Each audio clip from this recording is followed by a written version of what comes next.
Everyone, welcome to Aish Courses YouTube channel and I welcome you all to current update series.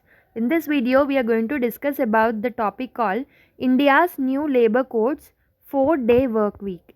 So, as we have seen in the news from past 1 year about the labor codes, so the implementation of the labor codes is a problem because the labor codes will actually come under the concurrent list. So, states need to frame the different regulations for their implementation to happen. So some states have actually taken some provisions and made some regulations for them, but some states didn't. So one of the provision is 4-day work week in the labor codes. So let's see what is this 4-day work week all about and when will it come into effect, and various provisions of this 4-day work week. So before starting the video, I want to remind you to subscribe to this channel, like the video, and give your feedback in the comment box, and most importantly, share it with your friends. As you can see the news, the 4-day work week, that is the new salary structure, will be likely to be implemented in India under the new labor codes. Okay, so let's see what actually happened. So India is likely to implement the 4 new labor codes on the wages, social security, industrial relations and occupational safety in the next fiscal year at the beginning of the 2022. So if you see, there are many labor codes initially. So those all labor codes were made into 4 particular labor codes. One is wage code, one is industrial safety and welfare, another one is industrial relations, and other one is the social security. So all the labor codes which are, there were many labor codes initially, so these all were merged and they made into 4 categories as these 4 labor codes. Okay, these are likely to be implemented in the beginning of the 2022 as said by the senior government in the PTI. Okay, in the PTI news. So under these new codes, a number of aspects related to employment, work culture will change. So many people will actually aim, like are actually excited for the work culture, how it is going to change and all. So people got to know about the news of this 4-day working days concept. But what is this? Is this going to be same like before, or the salary might increase or not? So these kind of doubts will revolve in your mind, right, when you like listen to this news. So what will actually happen is, if the new labor codes are implemented, it is likely that there will be 4-day work week from next year. As of now, there is a 5-day work week, but from the next year when this labor codes will be implemented, there will be 4-day work week. So in this case, what will happen is, actually there will be a target of 48 hours per week. Okay, this 48 hours will be worked in 5 days as per now.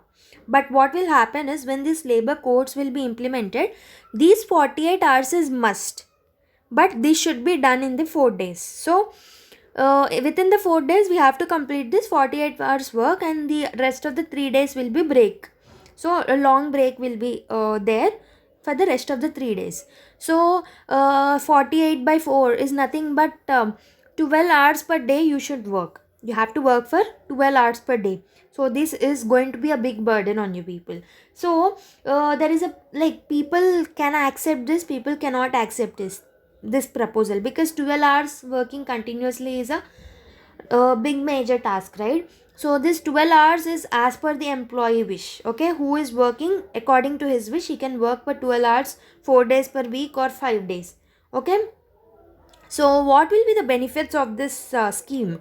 So what happens is, many people are likely thrilled because they want more leisure activities when they work. So as they work for 12 hours per 4 days, they'll get 3 leisure days per week. So they can perform all the leisure activities which they wanted to perform in these 3 days. So whatever the pressures they got in these 4 days will be relieved by doing some leisure and entertainment activities on in that 3 days. So this is one of the benefit. And companies can also benefit from the lower office rental cost and more energized and the productive staff, because people are aiming for the 3-day holidays. So they'll work and they'll finish their work within the 4 days per week, and they'll be with more energy, and the cost of the offices, the cost of the rents will decrease for the company also. So these are some of the benefits of this scheme. And it will also benefit the sectors like information technology and the banking and the financial services industry. And if this scheme is implemented, if this procedure is implemented, 20 to 30% people can use the long working hours template for 5 or 4 days, and they can enjoy the longer break. um, okay, if you see what are the concerns regarding this aspect is, some experts are saying that this concept may lead to a day's work converting into 2 shifts instead of 3, and it will reduce the employees opportunity, so employment opportunities will get decreased. So, and the other concern is, so this 12 hours work will actually will be leading to the taxing on workers, especially in the factory settings. So the work life balance may be impacted because of this 12 hours working per day. So these are some of the concerns related to this particular aspect. And the labor codes also attained significance in the light of the fact that once they're implemented, there would be a reduction in the take home pay of employees, and firms will have to bear a higher provident fund liability. So what is happening is, so there is something called PF, right? So PF is nothing but whatever the salary goes into the PF, it will be benefiting you during the pension. So when you are getting pension after your retirement, it will be given from the provident fund.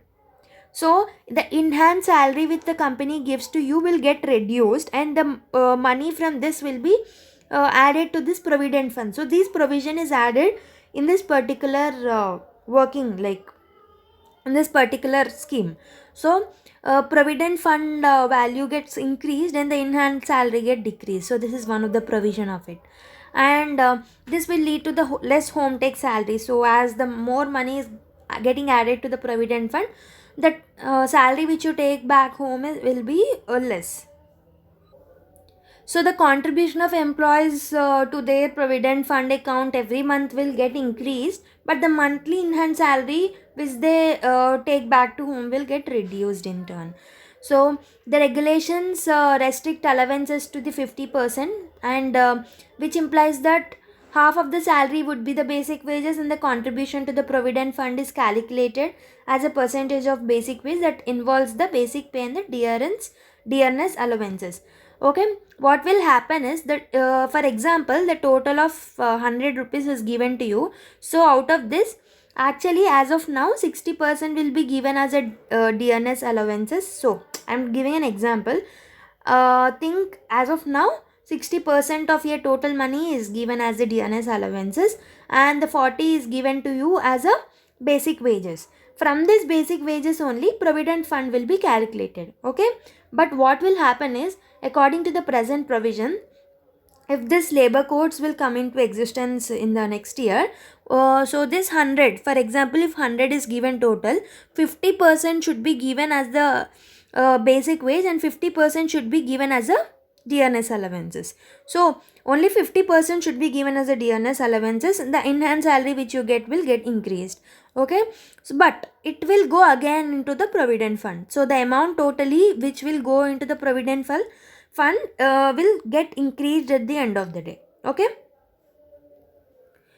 if an employee's salary, so this is example, if the employee's salary is 50,000 per month, their basic pay would be 25,000 and the remaining is 25,000, which might go into the allowances also. As I've already told you that 50% will be the basic pay, and the 50% will be allowances. In the and if the basic pay is increased, more provident fund will be deducted, thus decreasing the, again the enhanced salary finally gets decreased, and the more contribution will be done to the provident fund. So when will this be implemented? So actually central government actually finished the rules under the 4 labor codes. States are required to frame regulations, as this will come into the concurrent list. Okay, states are yet to frame the regulations of this particular codes.